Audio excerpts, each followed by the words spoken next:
قام واحد من هذين مالهم الكباريين القاضي مالهم قال لهم بس الحل عندي انا.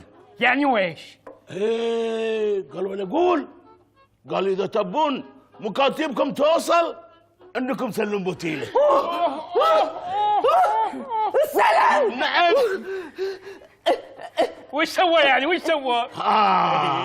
هني الغمنده سوى. شوف سلم بوتيله اذا بغى يطرش المكتوب اي وش سوي؟ ياخذ المكتوب وينطف الحمامه. لا الحمامه الله يهداك ان شاء الله. ياخذ المكتوب ويشفسه ويسوي صغير اي ويحط عليها الصبع الصغير هذه الخنصر. ايه ولا هو في الصين؟ في الصين؟ نعم في الصين ابو داوود؟ ايه. هل شلون بعد؟ لا واذا بعد بقى ابعد. ايه وش سوي؟ لا عاد هنا بعد هذه يبي له حنكه. زين.